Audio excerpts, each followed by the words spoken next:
As some people may know, FNAF Freddy 5 Bears recently turned 10 years old. To celebrate this, I got interested in FNAF again. Yes, I will finish the fucking Into the Pit streams, just give me some time, boys, give me some time. One thing that I remember, which seems kind of forgotten by most of the community, is Five Nights with 39, probably the most peak FNAF fan game ever made.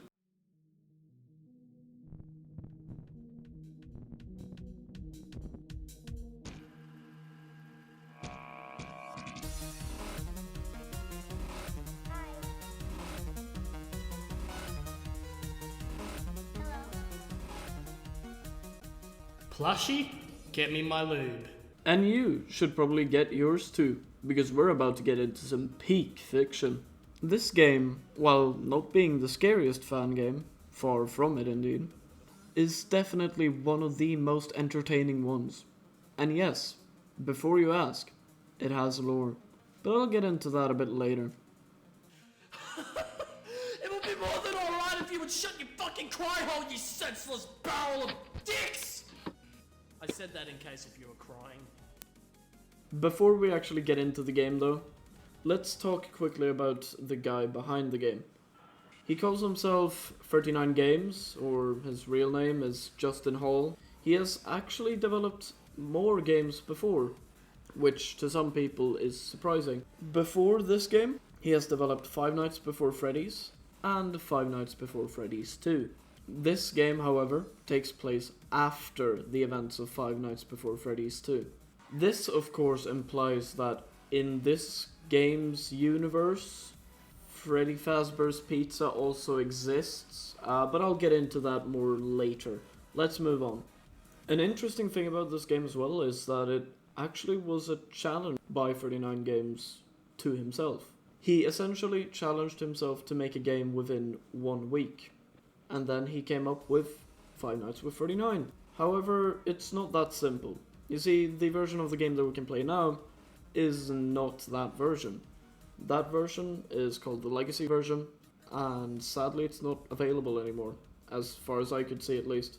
So what I'll be covering today is the modern version called the Anniversary Edition. But enough of that, let's get into the game itself.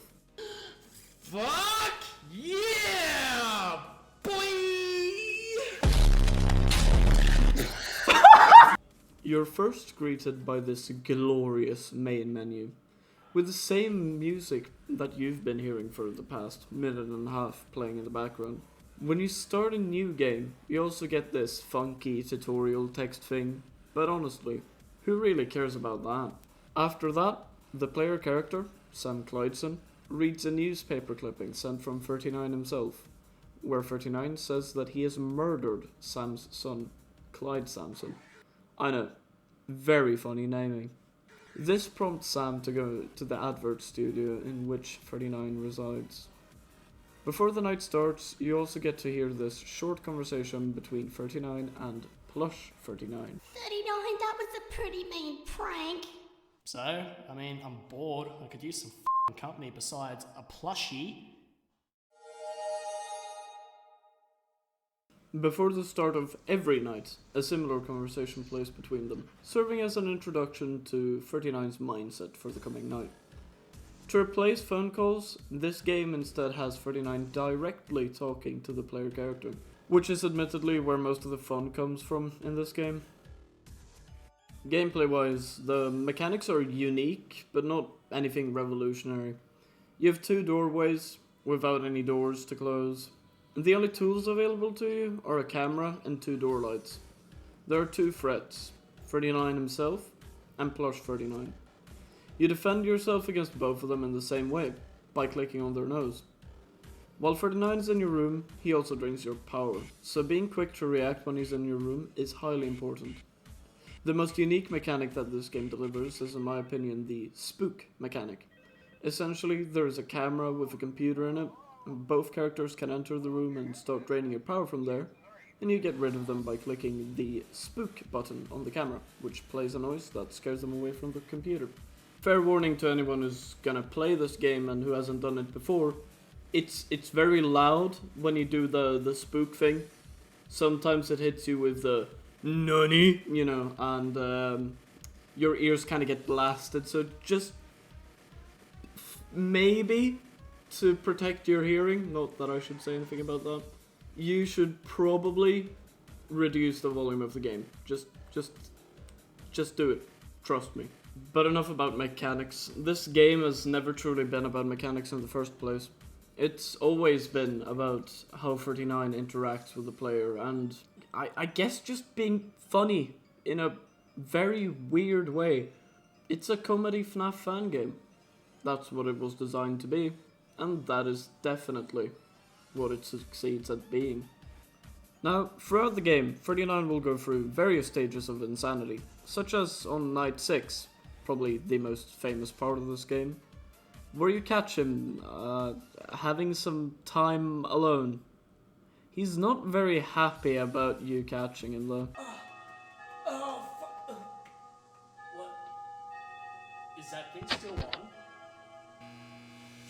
Ah! What the fuck?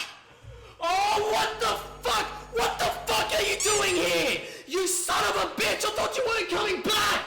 I'll have to cut him off there though, because you know, it's best to experience that yourself, or you could always just, I don't know, look it up if you want to. Night 6, no commentary, there's probably a video. There's always a video for that type of stuff.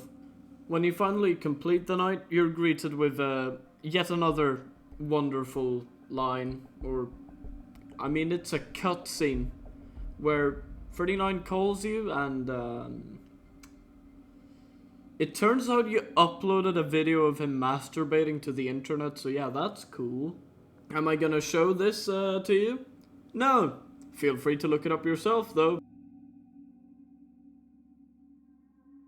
The game also ends on quite a somber note, where 39 and Sam, they become friends on the last night.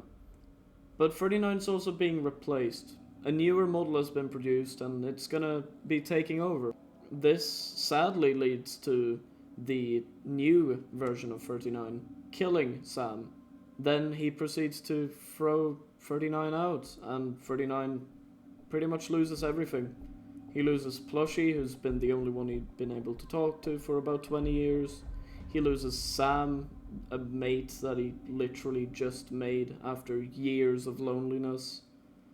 And yeah, despite this game being a comedy game, it still manages to kind of make you slightly sad in the end, because what the fuck am I rambling about? It's a fucking comedy game. What the time for the part we've all been waiting for. The lore, because yes, I had to read through 5 pages worth of lore, so I'm gonna force it upon you too. Now, the lore of this game is genuinely crazy. I'll try to summarize it for you, but if you want the entire experience, I'll leave a link to Justin's Wattpad. Yeah, that Wattpad, where you can find the entire written lore of the game.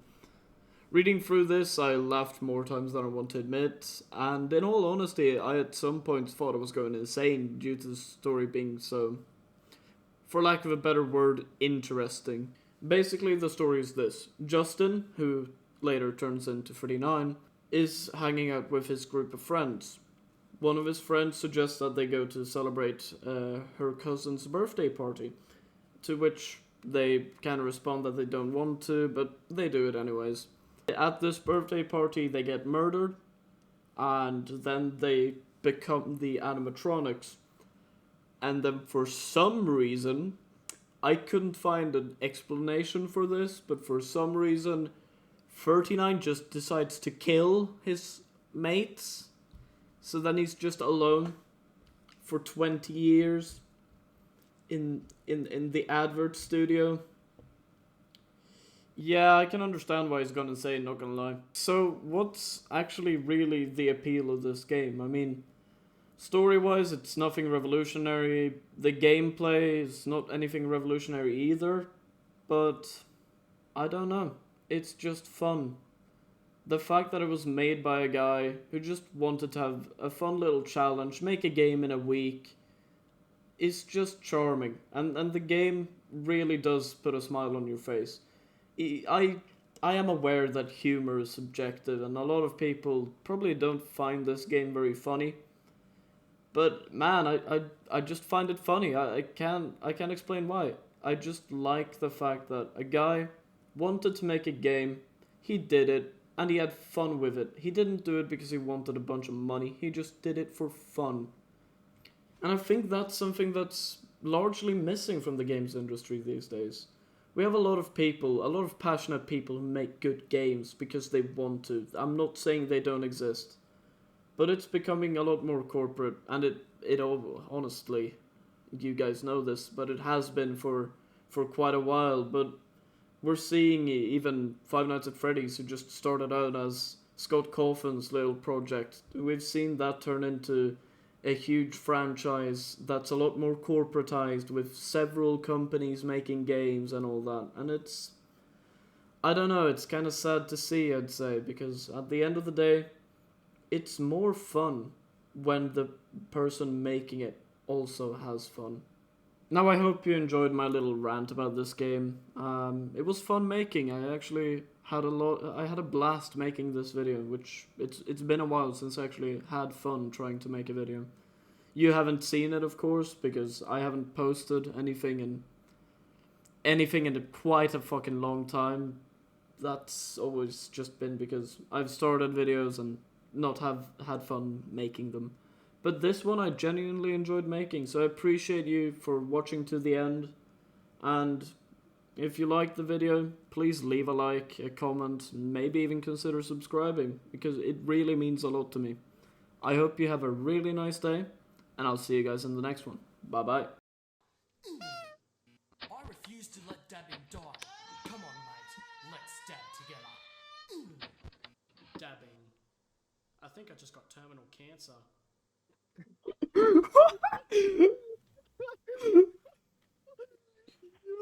My honest reaction when I got bladder stone. That was so gamer, did you see that? That was so fucking gamer. No wonder 139 hates you. I feel like I'm doing better this night than on night 5 just because he jerked off. I don't know, bro. Sweet.